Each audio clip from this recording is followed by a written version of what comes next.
Hello friends, सूत्र academy में आप सभी का स्वागत है। आज के वीडियो में हम करने जा रहे हैं कंडीशनल सेंटेंस पार्ट 4। इसके पहले के कंडीशनल सेंटेंस के जो तीनों पार्ट रहे हैं उसके लिंक्स मैं डिस्क्रिप्शन बॉक्स में डाल रहा हूं, आप उसे चेक कर सकते हैं। अब हम जानते हैं कि पार्ट 4 में हम किस तरह के कंडीशनल सेंटेंस पर बात करने जा रहे हैं। सेंटेंस है, if you had participated you would have one the competition. अगर तुमने कंपटीशन में पार्टिसिपेट किया होता तो तुम कंपटीशन जीत जाते। ये सेंटेंस है। अब इस सेंटेंस में हम किस पैटर्न पे बात कर रहे हैं या फिर क्या फॉर्मूला लग रहा है, इस फॉर्मूले को एक बार समझने की कोशिश करते हैं। इसमें सबसे पहले हम इफ़ का यूज़ करते हैं, फिर सब्जेक्ट आता है, फिर हैड के साथ third form of the verb. ये फर्स्ट हाफ है सेंटेंस का। सेकेंड हाफ देखेंगे, सब्जेक्ट, फिर वुड हैव साथ में आएगा, फिर वर्ब की थर्ड फॉर्म, देन ऑब्जेक्ट। तो इसको आप एग्जाम्पल से मैच करेंगे। इफ़ की जगह इफ़, सब्जेक्ट की जगह यू, हैड की जगह हैड, वर्ब की थर्ड फॉर्म की जगह participated. First half is completed.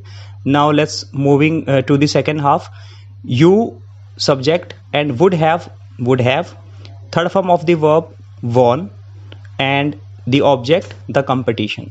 तो ये आपके सामने साफ साफ नज़र आ रहा है।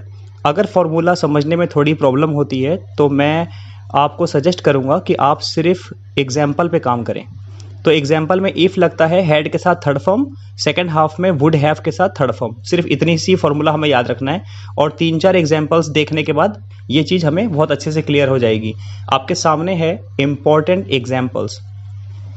इन एग्जाम्पल्स को हम समझने की कोशिश करेंगे। If I had worked hard I would have passed the exam. अगर मैंने मेहनत किया होता तो मैं एग्ज़ाम में पास हो जाता। क्या सिनेरियो है कि मैं एग्ज़ाम फेल कर चुका हूँ और मैंने अगर मेहनत की होती तो मैं एग्ज़ाम में पास हो जाता। इफ़ लग गया है हैड के साथ वर्ब की थर्ड फॉर्म, सेकंड में वुड हैव के साथ third form of the verb use हो रहा है। ये पैटर्न आपको समझ में भी आ गया होगा। एक और एग्जाम्पल देखते हैं इसका। Second, if they had waited they would have got rasgulla too. इसका थोड़ा अम्यूजिंग टाइप का, इंटरेस्टिंग टाइप का सेंटेंस है। इसमें सिनेरियो ये है कि हम कहीं मान लो खाने पीने गए और कुछ लोगों ने जल्दी खा करके वो वहाँ से निकल गए और उनके निकलने के बाद रसगुल्ला तब परोसा गया।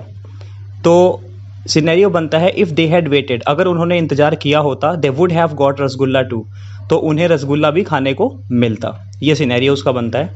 थर्ड सेंटेंस देखेंगे, if she had danced on table she would have slipped. अगर उसने टेबल पे डांस किया होता तो वो स्लिप हो जाती।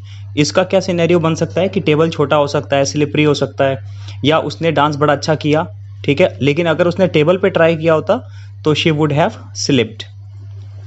Fourth sentence, had we joined the party we would have met celebrities. अगर हमने पार्टी ज्वाइन की होती तो हम सेलिब्रिटीज से मिल पाते। पर इस सेंटेंस में आप देखेंगे जनरल जो फॉर्मूला है उसे हमने ब्रेक किया है। हमने इसमें इफ़ का यूज़ नहीं किया और हैड को पहले ले आए। सिर्फ यही दो चीज़ आपको ध्यान रखनी है। मैं रिपीट करूँगा इसको। इफ़ को हमने रिमूव कर दिया और उसकी पोजीशन पे हैड जो सब्जेक्ट के बाद था उसे सब्जेक्ट से पहले ले आए। ऐसा नहीं करना कि सब्जेक्ट से पहले भी रख दिया और उसके बाद भी रख दिया, ऐसा बिल्कुल नहीं करना। इफ़ हटा, हैड आगे आ गया, बाकी सब सेम। और सबसे कमाल की बात कि मीनिंग सेम, मीनिंग में कोई बदलाव नहीं है। Had we join the party, अगर हमने ज्वाइन की होती party, we would have met celebrities, तो हम सेलिब्रिटीज़ को मिल पाते, लेकिन हमने पार्टी ज्वाइन नहीं की इसलिए हम मिल नहीं पाए। ये जो कंटेक्स्ट है ये इम्पॉसिबल कंटेक्स्ट है क्योंकि पार्टी ऑलरेडी हैज़ पास्ड, ठीक है, पार्टी ऑलरेडी हो चुकी है। तो इसमें अगर हम इफ़ के साथ बनाएं सेंटेंस तो क्या बनता है, if we had joined the party, ठीक है, जैसे अभी हमने क्या बनाया, had we joined the party. Both the formula is correct. आप दोनों में से कोई भी फॉर्मूला यूज़ कर सकते हैं, राइटिंग में भी और स्पीकिंग में भी। फिफ्थ पार्ट हम देखेंगे, had I proposed her she would have broken my nose. तो ये भी सेकंड पैटर्न पे ही मैंने बनाया है। मीनिंग फिर सेम रहेगा कि अगर मैंने उसे प्रपोज किया होता तो वो मेरी नाक तोड़ देती, ठीक है। तो अच्छा था कि मैंने उसको प्रपोज नहीं किया, ठीक है। तो आपको ये चीज़ समझ में आई होगी। मैंने 5 एग्जाम्पल्स दिए हैं but it is not enough. आपको कुछ और एग्जाम्पल्स अपने खुद बनाने हैं और साथ ही एक छोटा सा एक्सरसाइज आपके लिए रखा गया है। एक्सरसाइज बहुत ज़रूरी है कोई भी चीज़ सीखने के बाद। वो इसलिए ज़रूरी है ताकि ये एक तरह से आपका टेस्ट है। आपको चेक करता है कि आपको जो चीज़ है, जो आपने पढ़ा है, वो आपको समझ में आया कि नहीं आया। हम स्कूल्स में, कॉलेजेस में स्टोरीज़ वगैरह पढ़ते हैं, उसके बाद आपको एक्सरसाइज दी जाती है। मैथमेटिक्स में चैप्टर पूरा समझाया जाता है, फिर बाद में एक्सरसाइज आती है। ऐसा ही ईवीएस, साइंस और अदर जो आपके एजुकेशनल सब्जेक्ट्स हैं, उन सभी में ऐसा होता है। तो एक्सरसाइज मैं एक बार आपके लिए रीड करूँगा। First, dash we participated, comma dash. Second, if I dash, comma I would dash won the competition. Third, dash she had dash, comma she dash have got selected. ये 3 आपको क्वेश्चंस दिए गए हैं इस एक्सरसाइज में।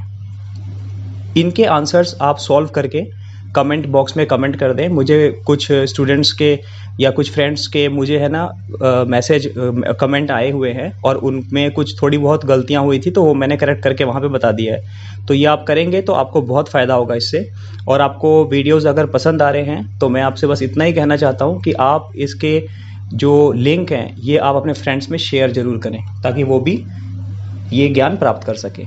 इसी के साथ आज का वीडियो समाप्त करते हैं। Thank you so much friends. Thank